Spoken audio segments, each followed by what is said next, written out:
બાબુ છે ને નખ નતા કપાયા ને તાર તો નખમાં એટલો મેલ હતો ને આટલો બધો હતો. બાકી છે ને બાકી છે.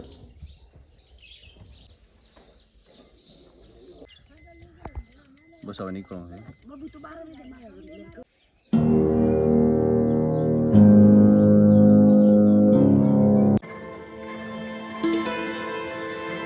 Good morning.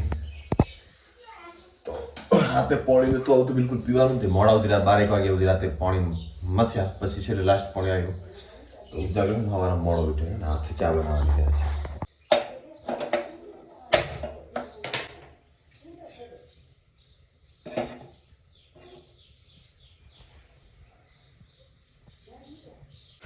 ઉનાળો આવે એટલે પાણી ખૂબ મોટી તકલીફ પણ આવી જાય ખરી એમ. ટંકર લાવવાનો વિચાર કરો કે હવે ટંકર લાવવું છે એટલે એ દિવસે જ પાણી આવે એટલે વધારે ફાયદો.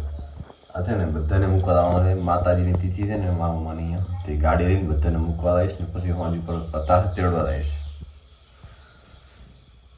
આવો છે પ્લાન આજે. હું ફટાફટ નાહી લઉં, પહેલાં તો ચા પી લઉં પછી નામ.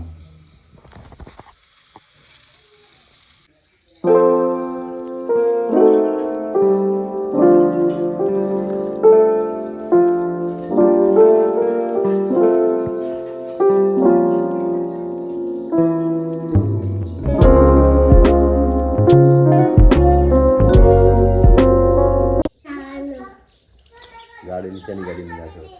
શેની ગાડીમાં નાખો? તમારી ગાડી. આપણી ગાડી છે ને બબુને નહીં બેસવાના. તને બેસવાના તો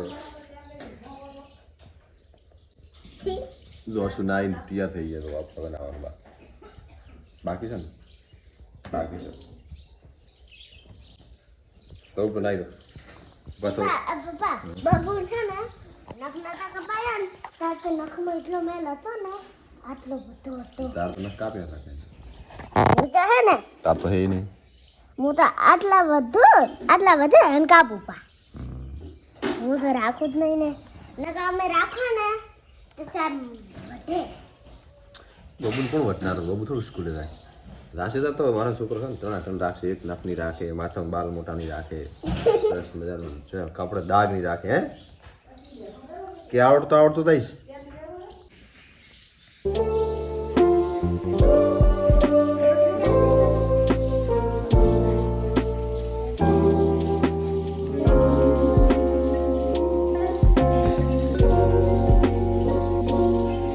હાઈ પહેરાવી દે.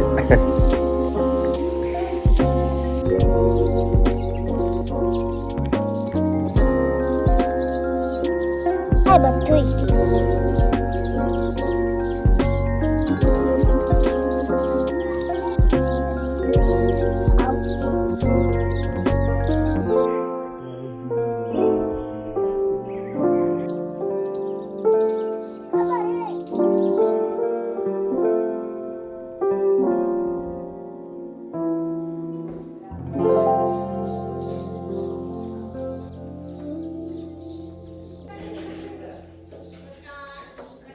આ તો બધા જ આવવાના હતા ફૂલ ફેમિલી.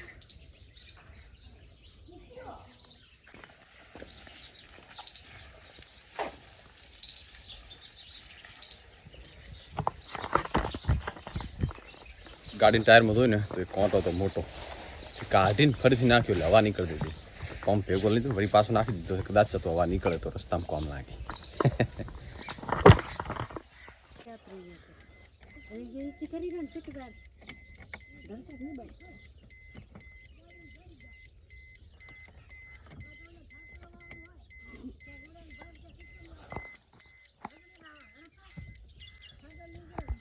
બસ હવે નીકળવું છે.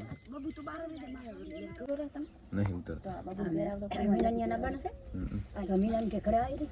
કીધું બસ હવે નીકળશું.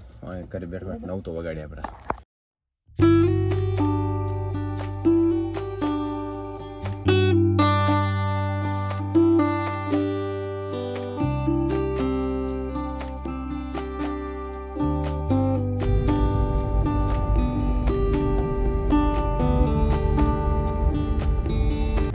બસ હું જમીન નીકળી ગયો અને આવીશ 3 થી 4 વાગે તેડતા.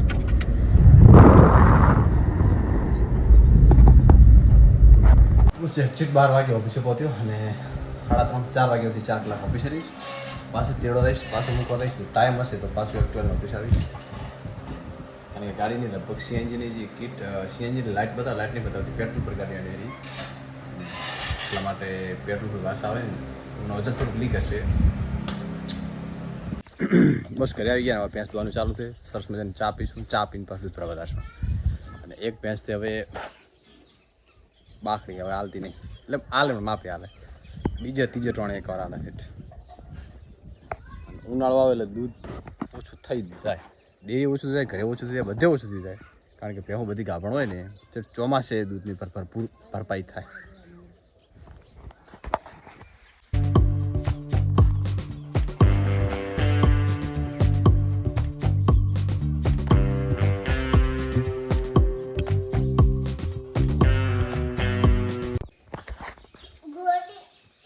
ગરમીમાં રાહત, મસ્ત મજાનું તરબૂચ કાપીને ખાઈશું આપણે.